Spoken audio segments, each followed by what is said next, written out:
Welcome to the Reinvention Unlimited podcast, where we immortalize our guest's life by interviewing them on how they came to be the person sitting in that chair. So everybody has a story to tell, and it's my job to get that story told today. You know, all through our lives, we encounter forks in the roads as we travel. And it's at this point where we reinvent ourselves and we can learn from others' victories, their mistakes, as well as we can be inspired by their courage and tenacity. Well, we've had some amazing people on this podcast in this season 1 so far. But today is someone who I really love, like family, like a real brother of mine. He's a good friend of mine. His name is Mr. Gary Henson, or as his clients like to affectionately refer to him as Coach Gary. So I just want to say I first met Gary back in 2005. I was searching for a URL for my coaching website. I typed in businesscoach.com. That would be really cool URL to have. And lo and behold, up came this website that looked exactly, even with the colors, how I wanted my website to be. So they had, hire a coach, become a coach. I'm like, become a coach. So I clicked on become a coach. One thing led to another, and we found ourselves on the phone together. We spoke that day, I think, for like 4 hours. He left his poor wife, Janine, in the restaurant eating dinner alone. Crazy. Anyways, so who is Gary? So Gary is a world-class business coach. I mean, he's been coaching since 1989. That's just 2 years after I graduated high school, like way before coaching was even a thing, right? And we'll hopefully hear about some of that journey today. He's personally coached over 500 organizations over the last 30 years. And 92% of his clients say that their business and personal lives have dramatically improved since working with him. He helps people stop struggling, get unstuck, let go of the past. He has these 7 critical success factors that he leverages and helps his clients leverage. How to be powerful, the process of becoming powerful and create lasting change in their life and their business. How to improve relationships in the workplace, work culture, build morale, work less hours while increasing your profits. That's what he's really an expert at. So he's worked with companies like BMW Motorcycles, Monterey Mushrooms. That's like, I think they're the largest mushroom growing company in the world. Carson Landscape Industries, and Haemonetics. I don't know what Haemonetics, if I'm saying that correctly, but they're the world's largest blood bank supplier, if you didn't know. Some of Gary's passions is he feels some of his greatest accomplishments in life are his relationship with his wife, Janine, his 5 adult daughters and their families. He's passionate philanthropist, pardon me. And he's a co-founder of Megamorphosis magazine. He's a former board member of Bayside Church, Citrus Heights. And Gary also sits on the board of Together America. His legacy goal is to donate 90% of his income to his favorite ministries and charities. Gary's the past president of the Sacramento Fellowship of Marketplace Christians and currently the president of the top 20 thought leaders in Sacramento. And we get to meet him after this.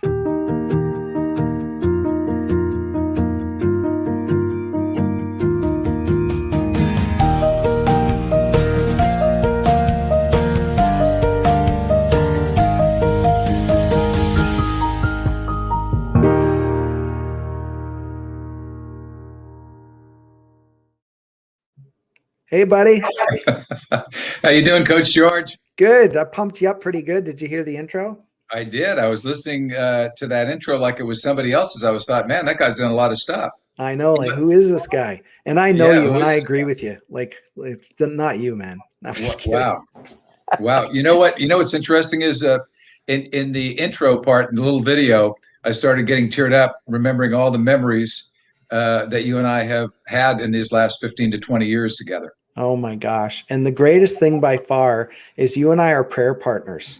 Amen. Right? So Gary and I pray together every Monday, Wednesday, and Friday We were at 5 a.m. to 5:30, but now we're 9 to 9:30 ish kind of thing. So we now include other people, but it was just us for years. No one else wanted to get up at that godless hour. How did that Nobody. start? Pardon me? How did that start anyways? Do you remember? Well, I think we were talking on the phone one day, and you threw something out there about praying together. We should get together and pray regularly, and we started talking about the details of what that would look like. And together we came up with 5 a.m. on Monday, Wednesday, and Friday mornings. Because, yeah. Coach George, because if you recall, in past years, I used to be at the health club at 4:30 in the morning, and I would wait until they opened at 5.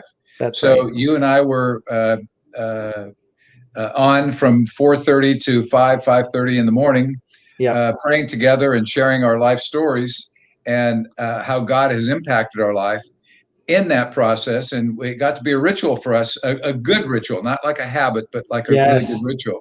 Oh, it has. And still today, every Monday, Wednesday, and Friday morning, I go like, oh, wow, I get to talk to Coach George today, and we're going to pray together. And we pray for our country. We pray for North America. We pray for Canada and the United States, Mexico, the world. Each other, our families, our kids. Yeah, and include our families and our employees and our clients. And I cherish those moments and look forward to that every Monday, Wednesday, and Friday. Well, I love you so much. I'm so happy that you're my guest. And man, I saved the best for last, I think. This is the last episode of the season. I'm going to wrap it up, do season 2, start in a few months. But yeah, this is really different because when you're interviewed, usually they want to know all about your work and things like that. And today we're going to talk about you. How did you become this person in the chair right there? And so tell me where you were born. And did your parents tell you anything about the day you were born? There's a bunch of story around that. I'll try to be poignant and get to the main parts of that story. But I was born in Berkeley, California in 1948. I just gave away my age. So I've lived over how many decades now? 8 decades or whatever that is. And my parents had this phenomenal romantic dating season and decided to get married. And once they got married, 9 months later, maybe give or take a week or 2 here or there, I was born. You were a honeymoon baby. I was a honeymoon baby, exactly. And my parents had lots of stories about the great trip they took on their honeymoon to Las Vegas and Palm Springs. How much more romantic can you get than that in the midst of winter?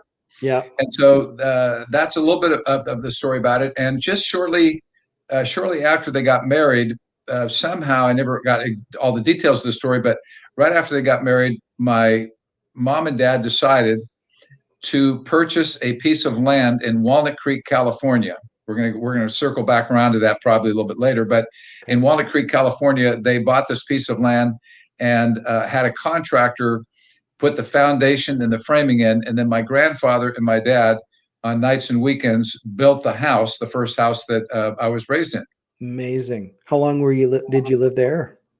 Well, it's a much longer story, but it kind of goes like this. The home was on an acre of land, and the front half of the home was on one street, and the back half had a busier or a bigger street thoroughfare on both sides. Wow. So along came a freeway after we lived there for about 10 years or 11 years.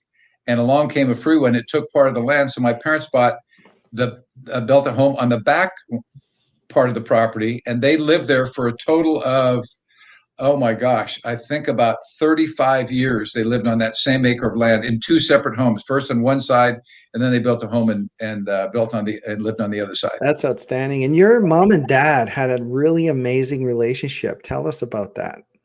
Well, right after World War II, my dad got back from World War II. He played a minor role.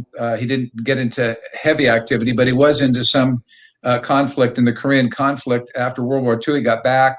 Wow. He somehow remembered his relationship with my mother. She graduated a year ahead of him at high school. Remembered the two of them they went to they both showed up at a USO dance after World War II, and What's a USO? USO is it's still alive today. It's the organization that helped people in the military integrate themselves into family life. So Oh, got it. if you're from California and you go to a USO event in New York during World War II, there were ladies that were there to dance with the men and keep them company, because there were days and weeks away from getting shipped overseas or to another part of the world. And USO was an organization that was very friendly towards the military to keep military people occupied and happy as they're traveling around the world. Wow. I didn't even know that existed. That's cool. Yeah, so my parents met at one of those dances and had a lot of people in common, because a lot of the people that were at these different dances in San Francisco and Oakland, California, a lot of them were people that they knew or went to high school with or college with, whatever. And that turned into romance, and romance turned into them eventually getting married, maybe a year and a half later. That's amazing. And they were very much in love, from what you tell me. I They remember were, right till the day that my dad passed away. They were very much in love, and that kind of is a backdrop to the into the incredible childhood that I had. Because I tell it this way, George, because it's the easiest way for most people to understand. But it was a Leave It to Beaver kind of a childhood. So my mom and dad, they built this house, and they raised me in a bedroom community. And again, keep in mind, after World War II, baby boomers were the topic of the day. That was what's initiated baby boomers, which I'm one of, into the culture that we now know of today. And my mom and dad lived in this bedroom community. And eventually, 6 years after I was born, along comes my younger brother. And I refer to it as the Leave It to Beaver lifestyle, or Andy of Mayberry. It was very small community, a bedroom community to San Francisco. A lot of commuting. People took the bus or their cars and drove into the Oakland or San Francisco Bay Area. This was pre-Silicon Valley, to work. And my mom and dad were very much in love and set up a foundation for a wonderful childhood. One that my brother was the Beaver. I was his older brother, Wally. Our neighbor down the street was Lumpy. And my mom were Ward and June Cleaver in the Leave It to Beaver series. And it was exactly like that, George, growing up. It was all the neighbors knew each other. Everybody hung out together. My mom and dad were part of a neighborhood group where once a month, each of about 8 or 10 different couples in the neighborhood and their families hosted a dinner party for the other neighbors. And everybody knew everybody. Everybody knew everybody else's dog and cat on a first name basis. We didn't have fences separating our properties. Amazing. It was kind of a wide open neighborhood environment, and everybody just got along famously. And again, my parents were the Leave It to Beaver parents. That's incredible. It's you're so blessed to grow up in that kind of a time, in that kind of a place. Just absolutely gave you a solid foundation for your life and for relationships moving forward, for sure. Absolutely, yeah. What's your first vivid memory? Oh my gosh, there's a lot of them. I think the first vivid memory is me of about 5 years of age. My parents threw a fifth birthday party for me, and all the little kids in kindergarten, not all of them, but some of the ones in the local neighborhood, were invited to that. And there was this one particular cute little towhead blonde girl that I was kind of fond of. And I didn't know what girlfriends and boyfriends were all about at that time. I hadn't had that experience, but I remember her and the other kids, how much fun we had. And in addition to the neighborhood that I grew up in the city of Walnut Creek, my aunts and uncles all eventually moved from the Bay Area to Walnut Creek, California. So some of my most vivid and extraordinary memories as a child growing up were all of my family, my cousins and aunts and uncles, all lived very close to our house. So it was nights and weekends were filled with lots of family. My mother and her sisters and her brother were very, very close to one another. So family parties, family get together. I was about in the middle of the age group of all the cousins and so on and so forth. So I had older cousins and aunts and uncles to look up to and to be around, and younger ones looked up to me, and that was all part of the big family circle that we grew up in, and I have such fond memories of. Do you have any? Did you have any favorite toys or games that you used to play that you remember? Well, yes, I did, George, but I think the memory that sticks out that people might want to listen to is that one of those aunts and uncles who were the pioneers to move to they actually moved to Walnut Creek, California first. Those were called the suburbs, the East Bay area in those days. Now it's a thriving metropolis of major cities and banks and business, commerce, retail and wholesale, and office space.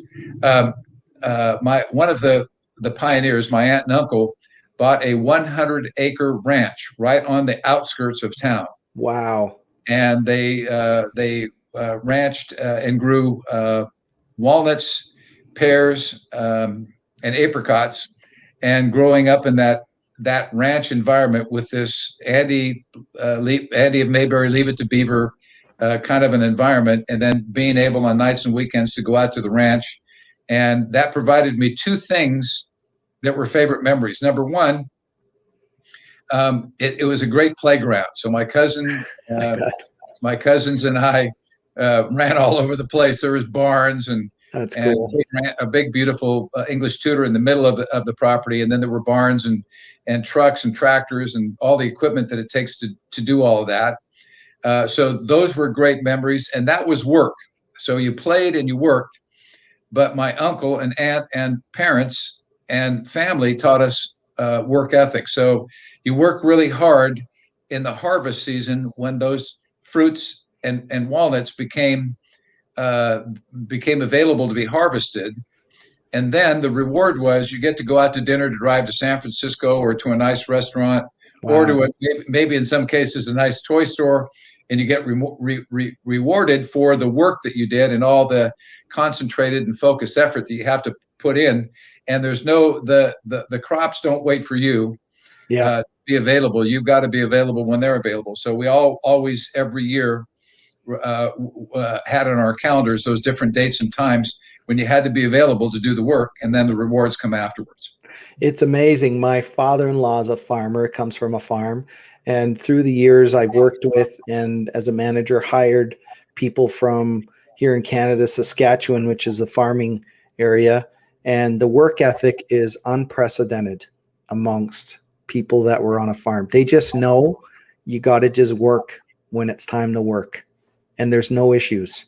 So no, and there's no negotiations and there's no tomorrow. No.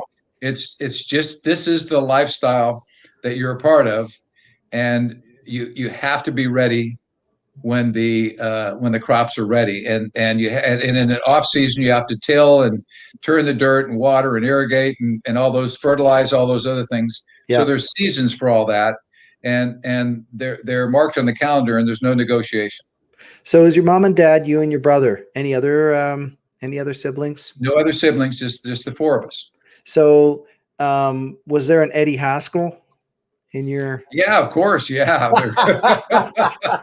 Of course. There were all the characters were there. Lumpy, Eddie Haskell, they were all there, and we got into all kinds of mischief. And imagine these homes in this neighborhood without fences, and each home being on about anywhere from a half an acre to an acre in size.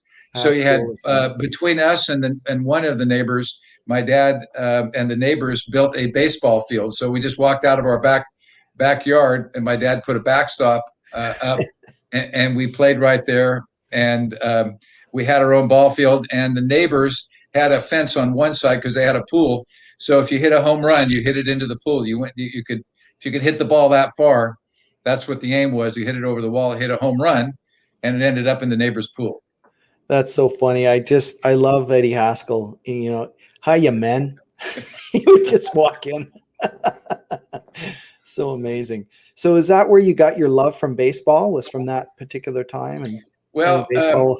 there's another favorite memory, and that is growing up in a family such as the family that I did. My dad played baseball for San Francisco State, Oh where he wow. went to, where he started his college before World War II, and he had a short, brief stint with the San Francisco Seals, which was the team in San Francisco before the San Francisco Giants. So there was another league, the Pacific Coast League, which is still around today.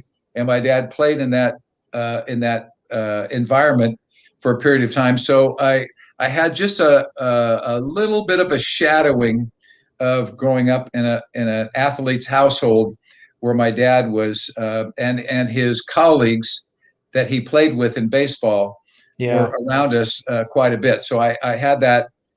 My dad is my hero, former baseball player situation there. And when you're in that environment, you either run from it and you don't like sports and you go do something else, or you run to it. And so there was a built-in foundation for me to fall in love with sports in general because my dad loved sports, but baseball was my favorite sport because we went to baseball games and I got the experience of going to Candlestick Park and Seal Stadium, Amazing. and AT&T Park, which exists today, because of the fact that my dad had such a passion for baseball. That's awesome. And and I can see how that would, every time you engage in baseball, the feelings that you would have would be exactly the same as you had with your dad at those particular times. It's Yes, awesome. The yes, connection is amazing. yes. And as a young boy, every kid wants to be the pitcher or the catcher or the home run specialist or whatever.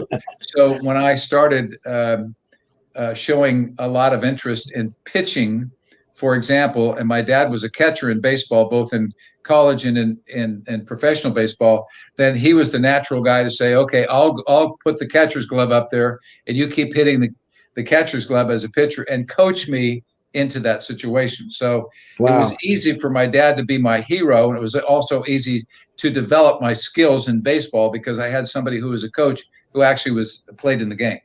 That's awesome. I imagine school was exactly the same as Leave It to Beaver, wholesome, good stuff. Exactly. And school today, I hardly can recognize Yeah, school same today. here. Let me give Yeah.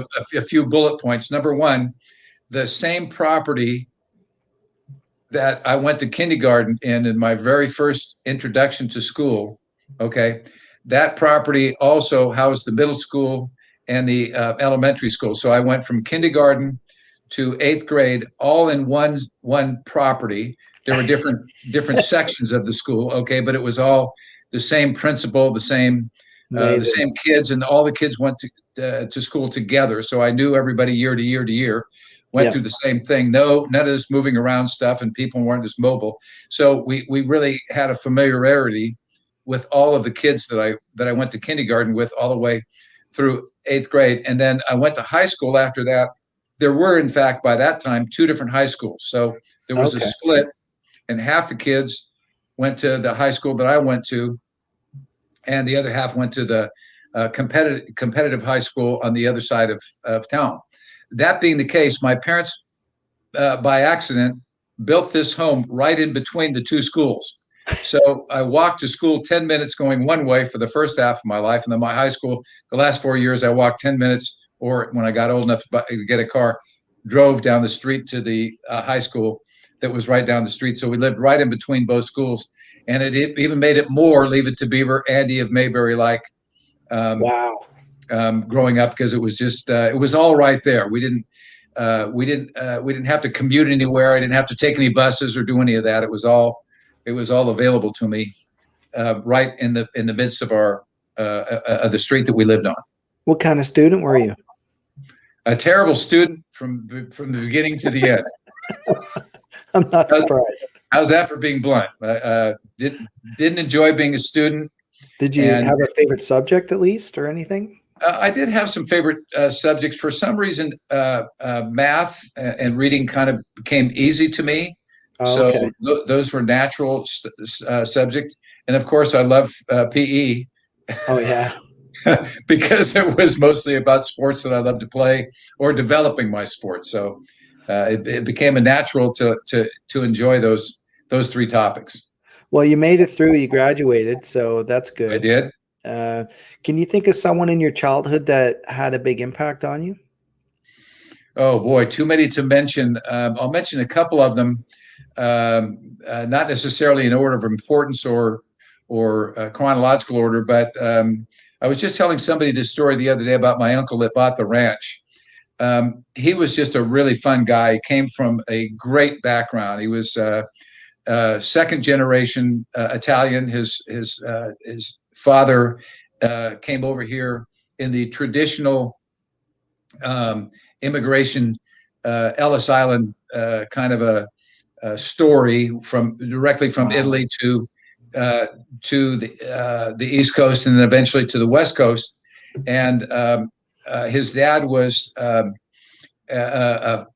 very very well to do bootlegger during Prohibition, so he made a lot of money in manufacturing illegal wine during Prohibition. And then the story evolves into they legalized alcohol. So they took the money that they had made. And by that time, my uncle had graduated from St. Mary's College and was an entrepreneur like his dad. So they opened up a chain of liquor stores. So they took the money from bootlegging and opened up liquor stores when it became legal because it became popular. And they had the money to go in and open up some stores and eventually restaurants. But the story evolves another step beyond that. My uncle was an only child, and World War II came along, and his dad had the money to buy the ranch because if you're in ranching and farming, you didn't have to go in the war. And he had one son. He didn't want to risk his one son not coming back from World War II because people were signing up for the draft, and he was of the draft age to do that. So they got in the farming and ranching industry and in other businesses because the liquor stores were very profitable. So they got involved with, and so my uncle became this second father figure to me because he was fun, he was exciting, he had a ranch that we could play on and work on. He taught me work ethic. But Amazing. then at the end of the day, George, at the end of the day, he always put his arm around my idol, who's my next topic here, my cousin Claude. Put his arm around us and said, "You guys did really good today. You did all your assignments and everything that I had when I left the house. I gave you a list of chores to do. You did all the chores for the ranch. So I'm going to take you to San Francisco to dinner." So we had this opportunity to work hard, even when he wasn't there working side by side with us. Wow. He owned this real estate company, so he came home at the end of the day. We piled into the Cadillac. We drove to San Francisco and went to the nicest, finest restaurants, and were treated with incredible customer service and taken care of. And everybody knew my uncle because he was well-to-do and made connections in San Francisco. So it was very rewarding to have that work ethic, work during the day, and get that ultimate reward at the end of the day, and watch my uncle greeted by these other people and so on and so forth, and go to fine dining Italian restaurants in North Beach in San Francisco when it was really something to go there. Not everybody could afford that. So that was a great thing. But during the day, before he came home, my cousin and I, we had to take some breaks, George, because during the day when you're working hard in 90 and 100 degree weather and it's really hot outside, you got to take some breaks and stuff. So we had BB guns and pellet guns and Right on. and the advantage of tractors and trucks and a barn. So we'd have BB gun fights and chase each other around and do cops and robbers when in between and mixing inside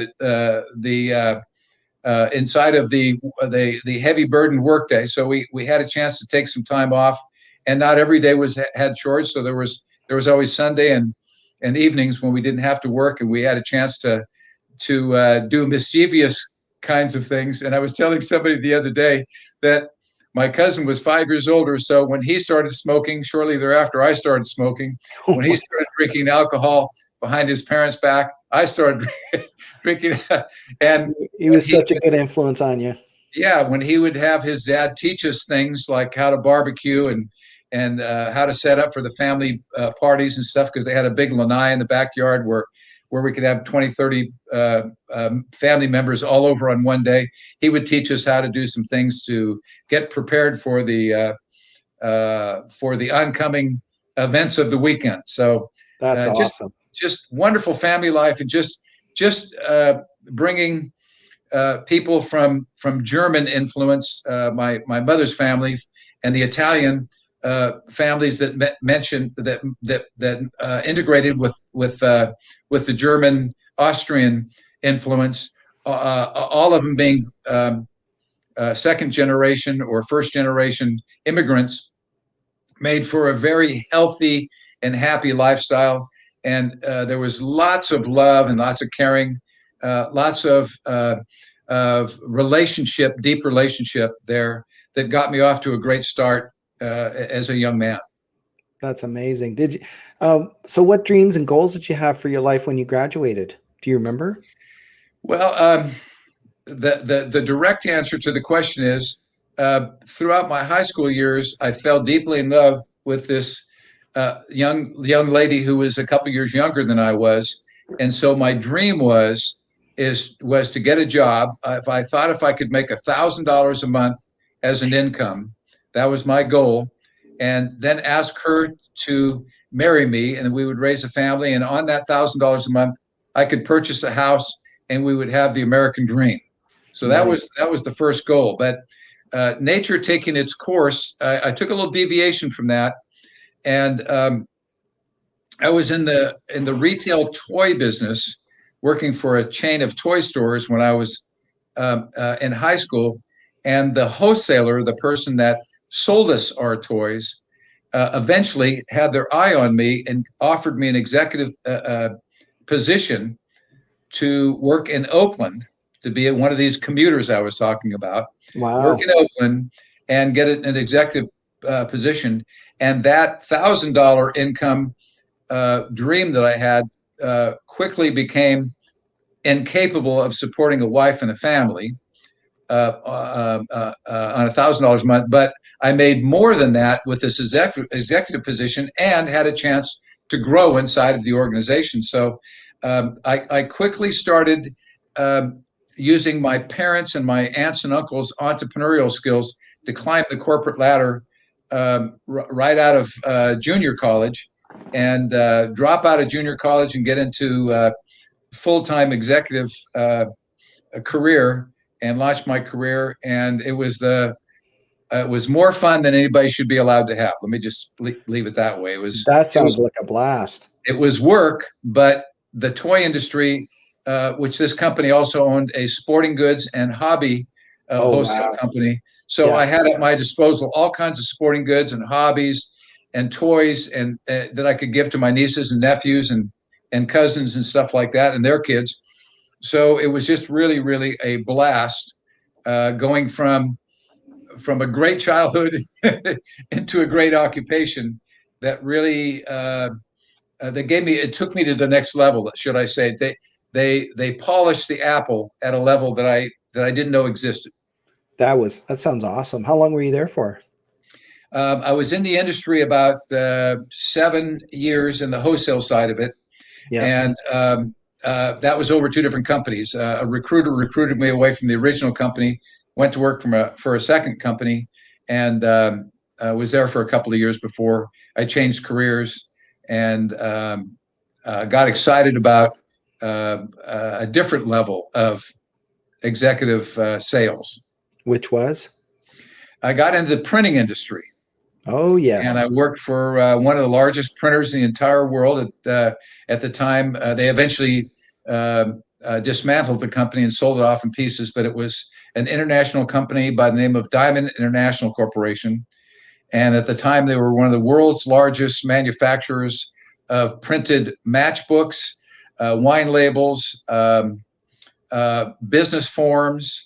They Wow. owned bicycle playing cards, bee playing cards, and they grew out of an industry which was, they were originally in the lumber, and they were kind of like they were like the forerunner to Home Depot. Oh, wow. So they kind of had a chain of lumber stores. It was kind of like a Home Depot sort of a thing, not quite that elaborate, but um, they evolved out of that and got into the printing and paper industry, and evolved into absorbing other companies like B playing cards and bicycle playing cards, and they evolved.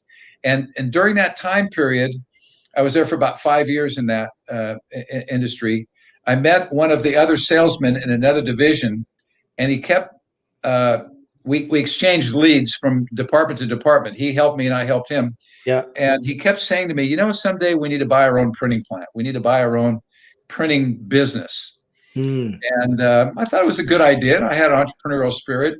And I realized that working for a Fortune 500 company, I was probably even a Fortune 200 company, Diamond International at the time. I realized that all the rules and the guidelines and all the hypocrisy of all that, although there was a lot of fun moments and it was lucrative financially, I realized that the hypocrisy was starting to wear on my personality a little bit. What do you So mean by hypocrisy? there was one set of rules for the executives, another set of rules for the people in sales, another set of rules for people that worked in the manufacturing and the Right. plants and operations. So you had to kind of weave your way through where you were in the organization to determine what set of rules you were playing by. So there was And no integrity, really. It was just all a mishmash of. externally, it looked like they had a lot of integrity. They promoted and branded and positioned themselves as Yeah. lots of integrity. Internally, it lacked integrity at a lot of different levels. And Well, that's true for human beings as well as companies, isn't it? I it mean, is. yeah, It we is. like to look good and avoid looking bad, and Yeah, yeah, it's amazing. absolutely. Absolutely. So that So, was printing industry. so that was printing. And then the gentleman I was referring to, let's call him Bob, that was his first name. Yeah. We found a printing plant that was for sale that was about 5 miles away from my home. Where Oh my my gosh. So in the meantime, I got married, started a family, and Bob and I found this printing plant for sale. So it was really unique because his clients and my clients were far different, and the clients that of the printing plant that we purchased was another set. So we figured if we pulled all three of them together, we could really grow this business rapidly. That And he sounds was awesome. right. He Yeah. was absolutely right. So we evolved the business, and Bob's clients were a lot of long run, high profit um, clients, and he could control the environment. So he would bring a big order into our printing plant when we owned the business, and it would be let's say a $50,000 order. In today's dollars, maybe that'd be double that. Right. So he'd bring the order in, and he'd say, "Now I need to get 10% of the order delivered in 3 weeks, and then you can take as long as you want. You can take up to 2 months to finish the job." So it was perfect because my jobs were shorter runs, quicker deliveries. Mm. So we would stagger his work and my work. Whoever needed it most urgently would get their order delivered. And then there would be this other time when we'd have no urgent orders and no quick turnarounds. We just let the presses run and run and run and run and run, print as much as we could. And then in the spare time, our pressmen would then package it up and put it on the shelves and deliver it in their own time. So it was perfect. Wow. It was a beautiful blend. And Bob was really good with numbers and operations. And I learned to take my sales skills and my management skills. And if you can imagine me, George, never had touched a printing press on button in my entire life. And within 6 months, I was teaching our pressmen how to print and how to use these great big printing presses, how to print. And here was my style. I would say, okay, run me a sample of this job here. This is Bob's client, and he wants it to look this way. Here's the sample. Here's the finished product. Run it. And they would bring it into me, and I'd say, nope, sorry, that's not good enough quality. Go back and keep practicing. And then by the end of the day, just before it's time to clean up the printing presses, they'd bring it in and I'd go like, okay, you're getting closer. Clean up the press and go home. Tomorrow morning, start all over. See if you can get a little closer to the original. And then the next day they'd come in and they would say, That's how amazing. about this, Gary? And I'd say, okay, now you can go ahead and run the presses. If you can keep this quality going all the way through, we're in good shape, you know? And that was all I knew to do. And then I would pick up the phone and I would call different experts in the industry. And I would say, hey, my guys are having a hard time getting all these colors to match. And they could do black and white okay, and they could do black on colored paper, but we need somebody to show us. And they would come out and I would pay them for a day and they would hang out with my pressmen and they would teach them tricks on the printing presses. My gosh. That none of us knew how to do, you know?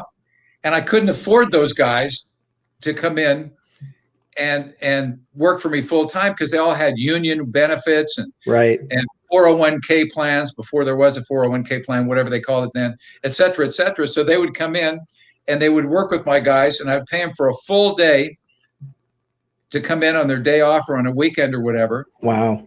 Teach my guys. And then my guys kept getting better and better and better. And then my guys would then teach. We'd have to get more pressmen in, more laborers in. So my guys would then start teaching the new guys, and we could do it that way. It was a blast. I used to work my butt off, working long days, but it was fun. It was really a blast. But that's so good to hear because it's so different than it is today. I mean, I talked to a guy yesterday, and he was just like, you know, I suggested, why don't you do this? And he's like, well, I don't know how to do that. Well, because he didn't know how, he's all shut down. He couldn't go anywhere. Yeah. But for you guys, it was like, we have no idea, but let's just do it. Yeah, and my pressman, Georgie, my pressman would come in and say, I know how to work this press, and I know how to work that big fancy one that has all the colors and all the ink colors and everything.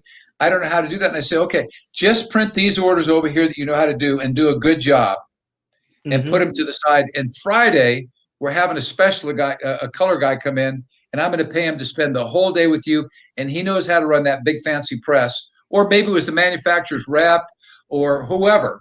Yeah. And I would get on the phone and I would figure out how to do all that stuff.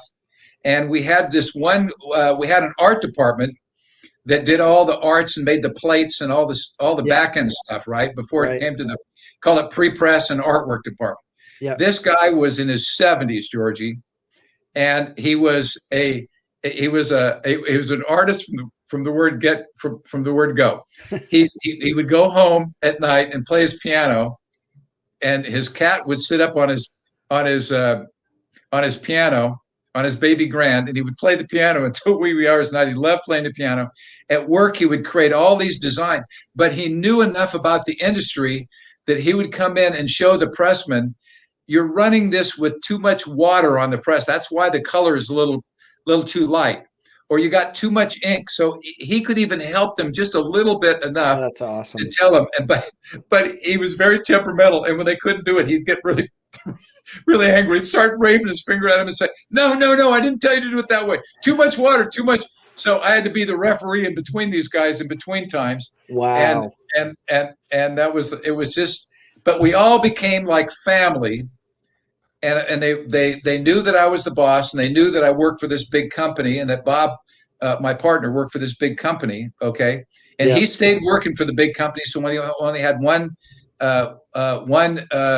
executive salary until we could make enough money to bring Bob in, and they all respected me because I was very honest with them. I said, I have no idea how to run any of this equipment, but I'm going to go find you guys the people that know how to teach you to do it the right way. Not just teach you to do it, but do it the right way. The guys that have been doing this for 10, 20, 30 years. That's awesome. And I would find these guys all over Northern California, pay them to travel down to our office and spend a day working with my So how long did you own that business for? Approximately 5 years. Wow. And then what got you into commercial real estate? I know you ended up doing that before you did coaching. Back to my dad, my hero. My parents were my heroes, and my family surrounded me with this wonderful environment growing up. Just about the time that I was ready to graduate from high school, my dream was to go to work for my dad because he had owned furniture and appliance stores. and like kind of like outlets almost. And Mhm. so the dream was I would work also for my dad during the summers and nights and weekends and stuff like that. When I got a little bit older, he sold the businesses when I was a senior in high school, and he got into the real estate business. Wow. And so, being that we at Well, family parties, your uncle was in real estate as well, wasn't and he? my uncle was in the commercial side. My dad Ah, kind of joined forces, not with him, but side by side. And my uncle would provide leads and opportunities for my dad. My dad would provide opportunities for my uncle. And they didn't work together, but they worked around the same kind of thing. right. And I watched my dad, and when we'd have family dinners when I was a senior in high school, and shortly thereafter, my dad would always be talking about the big deal. I'm doing this, I'm doing that, I'm putting the shopping center project together. My mom would go, like, she goes, "That's great, Ray, but when do we get paid?" And he said, "Well, not for several months." Because the whole thing has to develop. There's a whole planning commission, all this stuff. Yeah. So I got to hear all this stuff from my parents, and I was very fascinated with real estate. And so I said to Bob, my partner in the printing plant business, one day, "I want to buy you out. There's not enough profitability for two really good, healthy family incomes. One of us needs to take the business and grow it, and I want to buy you out." And I gave him a price. I said, "I talked to my wife about it. She's all on board. We have the cash. We just buy you out. And it'd make us a really nice income, and we wouldn't have to split it two ways, right?" Yeah. And Bob said, "What was the price that you came up with?" And I told him, he said, "I would buy you out in a minute for that price." And I said, "Sold." I said, "All I got to do is go home and talk to my wife." I said, um, if you're committed to operating the business and you think it's worth that much, then if you want to buy me out." And he said, "Well, I'm going to go home and talk to my wife too." We met the next 2-3 days later. Our wives both agreed. I was the seller, he was the buyer. I sold my half out to him, and he took the business. And that left me the opportunity to put the money in the bank. My wife and I had some really good equity in a couple of real estate properties that my dad had helped us get involved with. So we had some equity in real estate, and it Wow. gave me a chance to go full time into studying to take the real estate exam, so I could go 1, 2, 3 out of the printing business into studying, getting my license, and then getting right into the real estate business. At that point, my dad was in commercial. I didn't really care for commercial real estate at the time, so I got into the residential end up and started listing and selling houses. Wow. You must have done well. I did. I had the entrepreneurial spirit combined with these watching my dad for years prior to that, Yeah. and my uncle. So I kind of had a pretty good leg up on the business, and I was really fascinated with real estate, and the economy at the time was growing and expanding. So my wife and I would buy a house, fix it up, and sell it, and sometimes live in the homes. So I kind of had a little bit of a feel for what real estate could provide somebody. So I said to my wife, "I don't get any listings in the first 6 months or so. I'm putting our house in the market." She says, "Whatever you need to do, make it work. We've done good, and we've done fine in real estate. So Yeah. let's keep it going." When did you get married? Your first wife? You got Um, married. um, I got married a couple of years before we bought the printing plant, Okay. and then a couple of years, 4 or 5 years, 3-4 years after that, my wife and I decided to start a family. We had our first daughter when I owned the printing plant, Katie, our oldest, and then we had a second child a year after I sold the printing plant and I had gotten to real estate. We then expanded our family to a two-child, two-daughter household. Amazing. What was it like being a dad, becoming a dad? Do you remember? Oh, it was like magic. Um, it was a dream come true, but it was the dream that I didn't know, that I hadn't dreamt yet. It Oh, was yeah. when you have two daughters and a son, so you understand Yeah. raising up girls and what it's like to be the dad in a household of girls. And as a parent, you kind of don't know what to expect. Yeah. And all of your parents give you tidbits. Parents and relatives give you tidbits and insights, but they don't really tell you, what it's going to be like. You have to kind of figure it out on your own. So Wow. my wife and I did a very good job of figuring it out on the fly. How long did that marriage last, your first marriage? 13 years. We were married for 13 years. That's a good amount of time. Yeah. What happened? Do you know? Well, I do know it's not a very fun thing for me to talk about, but Yeah. my wife and I started to grow apart. Yeah. It's And because of the kids, do you think? Or number one, the shock of having the responsibility of kids. yeah. Number two, my wife quickly started gravitating from executive for the phone company with a incredibly bright future into housewife and mother. She wanted to stay home with the kids, and that didn't fit into the scenario that I had outlined for where I thought our marriage and our family was going. Right. And then the other leg was the real estate business is nights and weekends. The residential real estate side of it is lots of nights and weekends. So I was constantly traveling, constantly working on nights and weekends, and it sort of drove us apart. And that all of those things combined did not work for my male ego. My ego got really pressed at the time.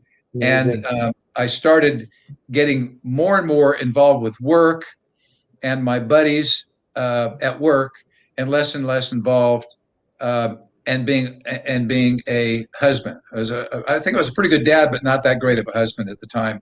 And the marriage counselor said to us, "I can't figure out what's the matter with you guys. You don't argue, you don't fight.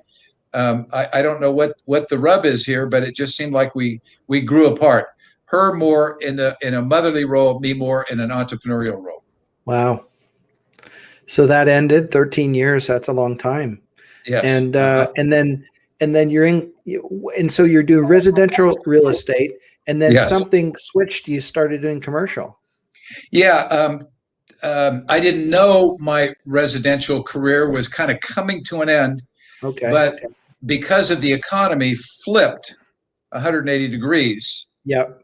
Interest rates on first deeds of trust on a home went from 8% over a period of years to 18%. Wow. And people didn't have any incentive to buy a home. Payments were astronomically high. Real estate got very soft in its value. And I started to have conversations with my dad and his partner about what would it look like if I got into the commercial side of business. So I would have meetings with them, and I was a new single parent at the time. Right. I'd have meetings with them, and their style and what they wanted to do just didn't fit for me.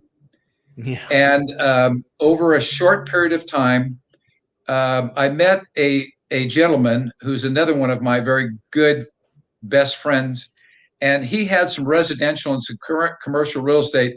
He said, "I need somebody to help me liquidate some of this stuff in this very turbulent economic times." Wow. This was the early 1980s. Yeah. So I said, "Well, what does that look like?" He said, "Well, I can list these properties with you because you're doing business and all the other realtors are sort of folding up their tent, and they're kind of waiting to see what's going to happen." Yeah. And he says, "You seem to be doing business, so I'll make you one of my exclusive real estate guys if you can help me get rid of some of this commercial and residential and vacation property real estate." Now, listen to this, George. This was stuff that he was dying to give away. In Concord, California, one was a piece of commercial property that right now is probably has a traffic count of 100,000 or 150,000 cars a day. Beautiful commercial real estate. He had a beautiful home, 2-story home in Lake Tahoe, Nevada. Okay. And today it's probably worth 8 to 10 times what it was worth then. Wow. And he had, I tell this story because there's a fun piece of it. He had a DeLorean car. Oh, wow. And all three of these things were excess baggage for him. He had he had built some condominiums, some homes, and a resort community in Park City, Utah. Wow. And these were leftover pieces of assets for him that he wanted to get rid of. So be careful there. Don't raise 2 thumbs up if you need a Heimlich maneuver, and I'll call 911. So I had to mute myself there as he enlisted me as his favorite real estate guy, even though he was a real estate broker and had a lot of friends in real estate. He said, "I want you to help me get rid of this stuff." And one of the guys that I helped do this transaction, he had a similar set of circumstances. He wanted, so I arranged a swap meet with these guys and became very close friends with these 2 very successful real estate builder, developer, commercial, residential guys. They both had similar portfolios of properties they wanted to get rid of. So we swapped, including the car. We swapped stuff out. Wow. And one of the guys, we'll call him Ray, ended up being my business partner. So one of them was my top client, Bob, who got me involved with this. And then I found Ray, who was a guy that I'd known of for a number of years. And we did the swap. And Ray says, "Hey, let's start a real estate company, you and I. The industry is starting to turn a little bit. Interest rates are starting to come down. Why don't you and I start a real estate company, a commercial real estate company, and take my development company and your real estate expertise, and we'll build a company." I said, "What are we going to call it?" He said, "What's your middle name?" And I said, "Bradford." He says, "Well, my middle name is Martin. Why don't we call it the Bradford Martin Company?" Into the commercial real estate business on my own, I evolved. Wow. Okay? Wow. And he had some houses and some other properties he wanted me to help him with, and so on and so forth. He had this really nice office about 8 or 10 miles away from where I lived. Yep. It's a perfect location. And I went into business. And then the fun part of the story is, after we worked together for about 3 or 4 years, my dad set up a meeting with my partner and I, and he says, my business partner's retiring. I got a few more years left in me. He said, "Can I come to work for you guys and put my real estate license in your company, the Bradford Martin Company?" So my dad and I finally had our dream come true. My dad and I got a chance to work together 35 years after I wanted it to happen. It eventually happened. And my dad came to work with his son, my company and my partner's company, and my partner's son came to work for us. He knew my dad, and the 4 of us expanded this real estate company, and the 4 of us got to work. Father and sons got to work together. That's amazing. And so when did you get turned on to business coaching? What happened from here? So throughout that whole time, you brought up the divorce piece, and like I said, it's not a pretty topic. I started realizing that in the women that I dated and the relationships that I had and my ex-wife, there was one common kind of a thread that weaved in and out of all those relationships that was a not working, and that was me. And I realized that I didn't really know myself, and I didn't really understand other side. I understood the Leave It to Beaver and the heavy duty relational side of relationships, but I thought everybody had that. And so I treated everybody that way. And I started taking personal growth courses along the way shortly after I got divorced. And one led to another, led to another, led to another. And at the end of the trail in 1985, I started going really deep down that path, and they started using the word coaching. So the courses I took were, let's see, at that point they were called LifeSpring. Yep. And they were out of San Francisco, and I took all of their senior courses. And at the end of 1989, I met Jim Selman, one of the 2 major authors, inventors, designers of the coaching industry as we know it today. even though they don't get accredited for that. Yeah. Jim Selman and Warner Earhart had this process that they were teaching. And I met Jim outside of a class one day, and I asked him to talk to me about this concept of how he would make a full-time living as a consultant, as a coach. Right. And he met with me and we talked about it. And he said, you've got the perfect foundation. All of these trainings that you've been going to are the perfect foundation. And you being an owner, an entrepreneur, a realtor, he says you can start your own business coaching organization. Amazing. And as soon as I heard the word business and coaching in the same sentence, I lost my mind. I lost all of my intentionality and what I thought I was going to be in the future. And I went back to my dad and my partner's son. And I said, what would you guys give me to buy me out of my half of the business? I'm moving on. I'm going to become a full-time business coach. And I just went out on a limb, totally unprecedented, totally without any training other than the tools that Jim had lent me, some of his courses, some of his audios and videos and coursework. And I went out and said, I'm doing this. I love it. That's amazing. Wow. And how long? So that was 89, right? 1989. I founded businesscoach.com before the internet under the name of Advanced Business Consultants, ABC. Okay. So when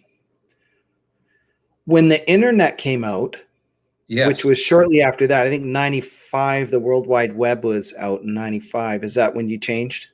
It was right after, very soon after the World Wide Web, because I remember one of my clients said, we got to get you, I don't even know if they called it the web in those days, we got to get you on the internet or whatever they called it, and we have to get you a site. And I said, I don't know what that means. And he said, well, you got to come up with a domain name. You got to come. And I said, what? You're talking like some kind of foreign language. I don't know what any of this stuff means. And he says, do you have your, this is also very early. I don't even know if ATM cards were out then. So he said, do you have your company checkbook with you? And I said, yeah, it's in the car. He said, go get it.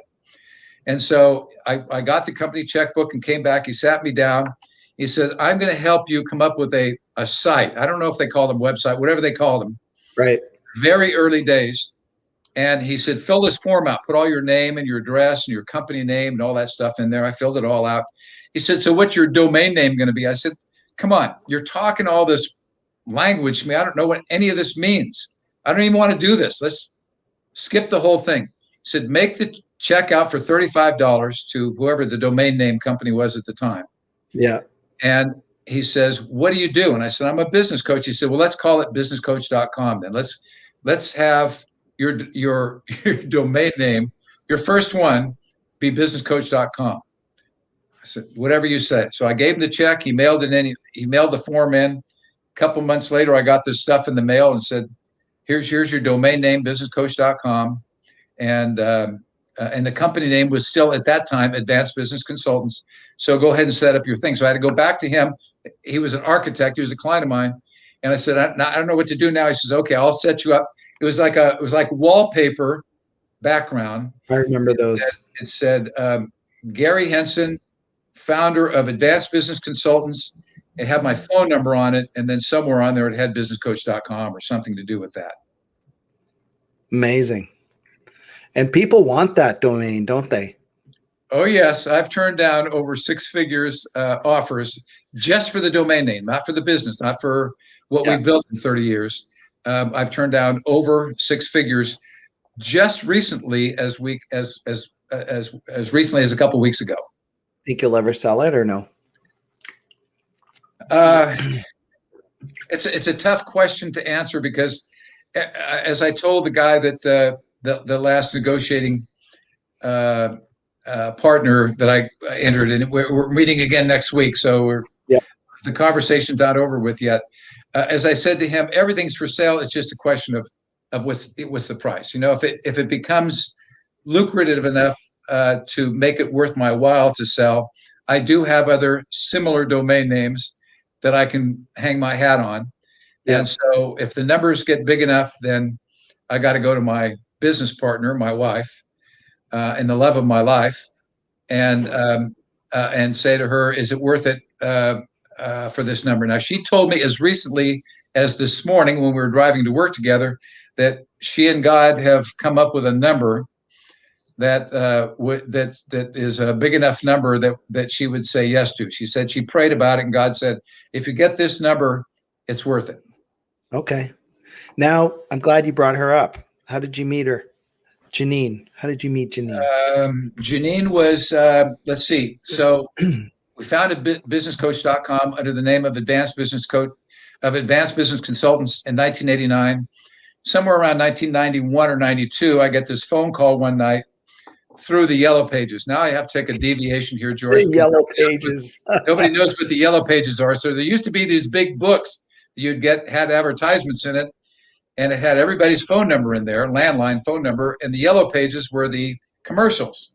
So she looked me up under A, she saw Advanced Business Consultants, and starting, I'm guessing in about 1992 or thereabouts, she would call me once or twice a year and ask me questions about her business. And I gave her free advice.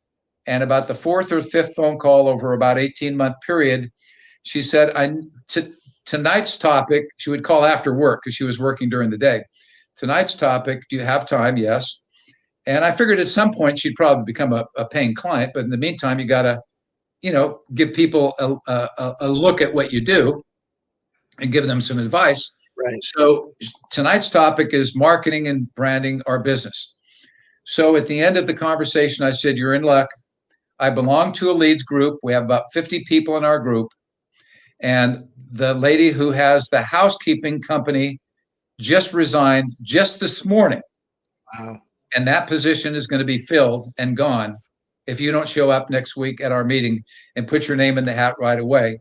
Yeah. And the reason why the lady left our business model is because she had too much business. She couldn't handle all the business. She had to stop because she couldn't handle That's it. a good problem. And I said, you come right in. You're going to pick right up where she left off, and you'll do just great. You're going to pick up clients right and left.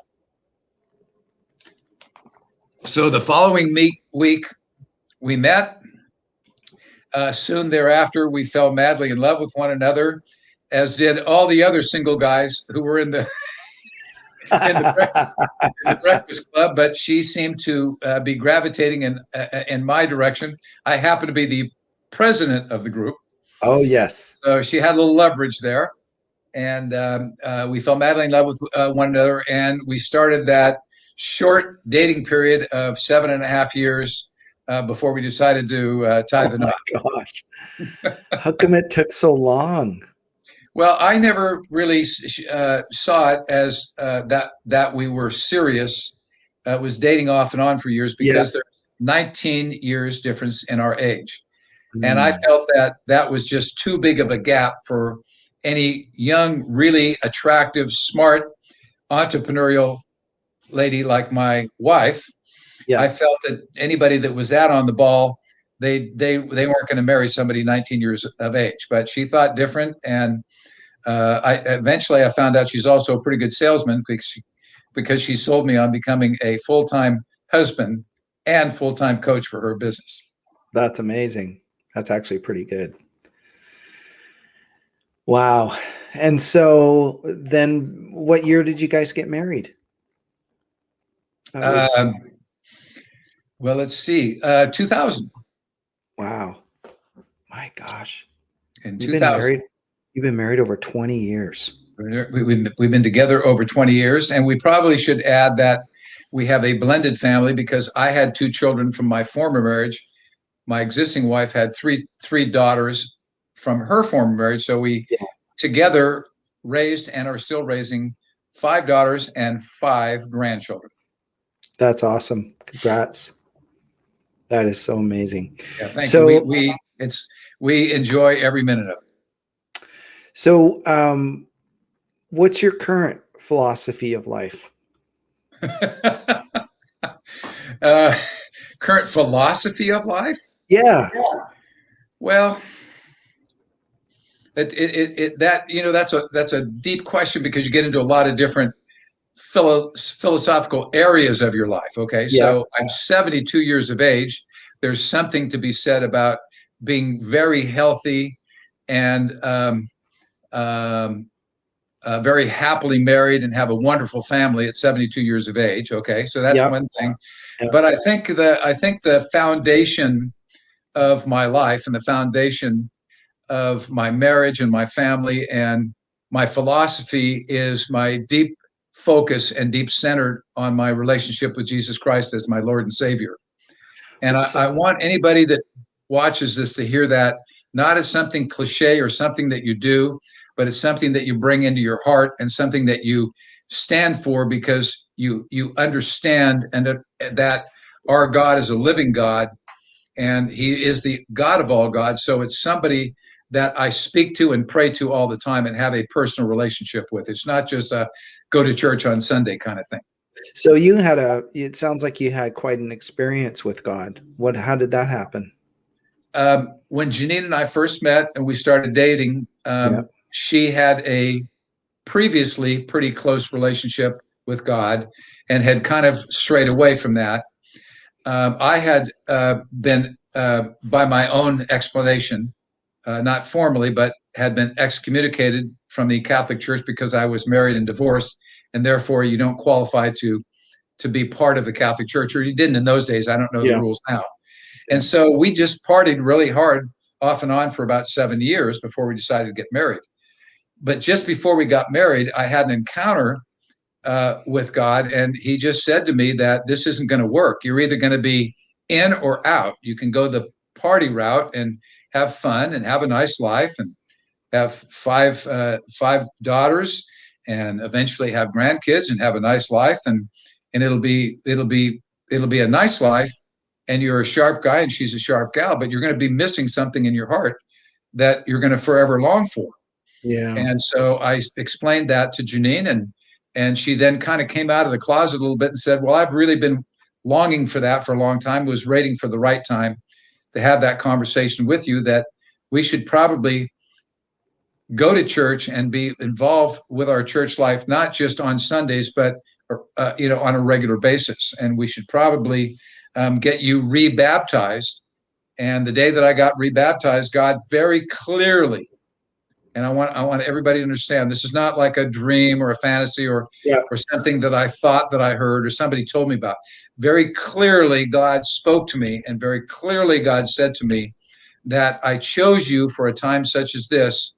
And if you want to be my son, if you want to live in harmony with me, if you want to have me live inside of you and really express yourself in a fulfilled lifestyle, in a fulfilled family life, not a perfect life, it's not an easy life, but if you want to have that relationship, I am asking you, I'm inviting you into a one-on-one relationship with me.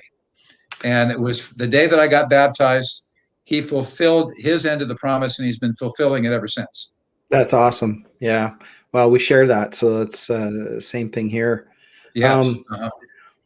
What advice do you have for 20 somethings right now? Wow. We'll cover that in season 2, George, in the next recording. So in a nutshell, I would say this. I would say follow your heart as long as it leads you in a very specific direction of understanding who your maker is. Follow your heart and learn deeply who you are and whose you are. Yeah. Understand that the Bible's not some myth or some story that somebody wrote, but it's the longest letter written in the history of mankind from your heavenly Father to describe to you what life looks like when you live it to its fullest and you don't cheat yourself with drugs and alcohol and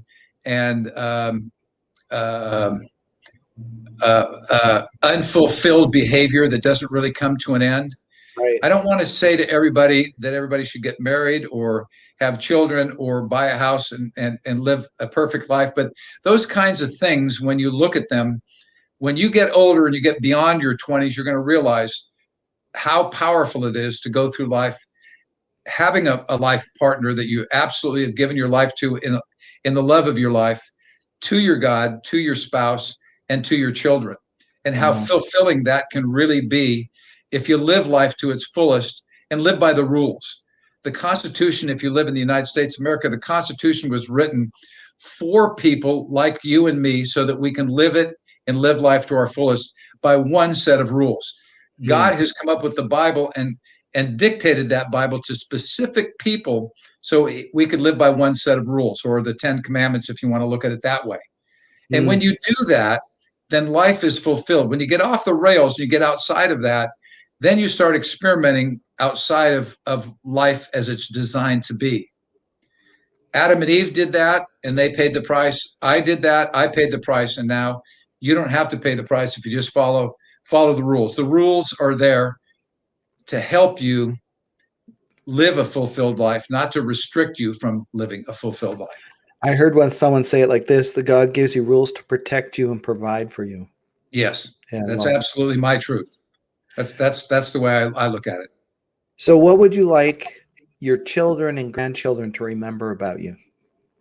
The legacy that I would like to leave for my workers, for my family, for close friends like you and others, to say that I live life to its fullest without abusing life, and that I was all about relationships. I was all about giving to other people, not taking from other people. It's so easy to take, and it's so fun in the moment to take, but it's such a blessing to give. We didn't have the time to talk about this, George, but I have 2 full-time jobs. I have one full-time job at businesscoach.com, working with entrepreneurs and training coaches to do what I do. Yeah, I love that because I teach them things that they didn't know, and they didn't even know that they wanted to know them. That's one of my occupations. My avocation is full-time ministry, another 35-hour-a-week job that I have, giving myself to pastors of churches, to members of churches, to clergy, to ministries, to ministry leaders, to people that are struggling in their life and they need help in their marriage and their personal life, their business life. And we just had a 22-year-old girl come to us for advice the other day, and we helped her in a particular piece of her life, and she's going to be a lifelong friend. I can tell already just from the way that we interacted with each other. Yeah. It's great to lay your head down on your pillow at night and think about those people that you helped make their life better, because life is designed that way, and life is designed for the wisdom of older people to pour into younger people and have it become real for them. Yeah. Not fake, but real for them. And there's a real side to life and there's a fake side to life. And I pray for everyone that watches this video, they choose the real side of life that fulfills you and creates a destiny for you that you can step into. Really, really well said. And I've got to ask, what are you most grateful for in your life right now? I'm grateful for my life right now to a God that made a promise to me a number of years ago. But I thought in the moment that was going to be right around the corner. And I'm glad that he kept his promise to me, and he fulfilled my destiny and my plan for life in a way that he waited for me to catch up to that life so I could step into it.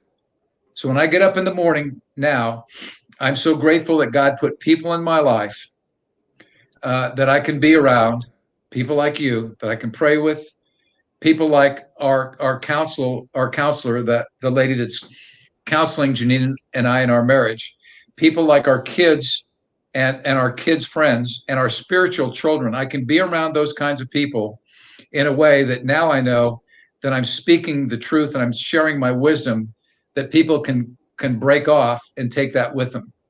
5 years ago, 10 years ago, 15 years ago, I would have been happy to accept that assignment and do that. I don't know that I had the wisdom. I don't know that I had the experiences in life to really share it at its fullest. But now when I speak to somebody, I know when to keep my mouth open and I know when to keep it shut. And when I'm opening it, I'm trying to share with people something that they can take away, and it helps them make their life better. Wow. Well said, bro. That's amazing. So what are you up to now? What are you creating for your future? Where are you going Um, from here? Lots of great ministry opportunities. I love working with pastors and people in churches to help them develop the relationships they have with their church. Mm, And I love working with coaches, helping them build a business coaching business, not practice, but business that's profitable and that can sustain them the income that they want. I love helping coaches. In later this month, we're releasing a brand new program um, uh, called the businesscoach.com system, and it helps coaches understand how to make money, how to help clients be better at what they do, wow. and it helps them find the clients and market themselves and develop their marketing strategy so they can get the right kind of clients that can afford to pay them and support them in building their business coaching business. And I just love it when coaches call me and say, Coach Gary, can we spend some time on the phone? How can I glean from you, and what programs do you have? Because I want to be a full-time business coach. And that's how you and I met, and that's why we spent 4 hours on the phone that first time, because I could Can't tell believe it. you were committed. You weren't just kicking the tires. You were committed. Otherwise, I wouldn't let my wife sit in the restaurant for an hour waiting for me, wondering why I'm sitting in my car instead of coming in the restaurant and having dinner. That's awesome. Well, I love you so much. I wish I could be there and give you a big hug, man. I miss you. Miss being with you with this COVID stuff going on, but we'll Yes. see what happens in the future. Thanks Yes. for being with me today. Um, I, I, I'm a big fan of James Lipton. He was an amazing guy who was in the entertainment business and would do interviews with actors, famous actors, pretty much. And inside the actor's studio, of course, the actor's studio was a prominent, um, I guess you could say, training ground for actors. I know Bradley Cooper went there. He was Yeah. he was on the asking questions in the audience of some of the people. But James would often end with the 10 famous questions, and so I just adopted them because I just, in honor of him, I wanted to do that. So if you got a second, I'm going to ask you a series of questions and just give me the top of the line what comes to your mind. You ready? Okay. Fire away. All right. What is your favorite word? Commitment. What is your least favorite word? Inauthentic. What turns you on? My wife. What turns you off? Seeing people suffer. What sound or noise do you love? Ooh. I got to say, the roaring pipes of a hot rod car, Oh, yeah, that's the good. thundering pipes of a hot rod car. Oh, man, that's great. What sound or noise do you hate? Screeching and high pitch. What's your favorite curse word? I can bleep it out. I'm going to say my favorite curse word. Probably the stuff that dogs leave on the sidewalk when they have to alleviate themselves. That's Starts with an awesome. S, ends with a T. Okay, got it. What profession other than your own would you like to attempt? If I had my way about it initially, I would have stayed in the retail business. I love people. I love working with people, and it wouldn't be an attempt. It would be a lifelong occupation. I just never could figure out a way to make enough money in it. Yeah. So I got away from So what profession would you not like to do? it.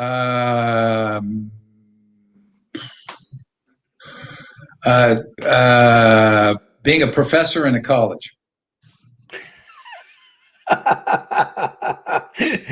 That's so perfect for you. And then the last one, if heaven exists, what would you like to hear God say when you arrive at the pearly gates? Okay, heaven does exist, and I want him to say, "Well done, my good and faithful servant." Awesome. You rock, buddy. Thank you so much. You're welcome, buddy. I love you, man.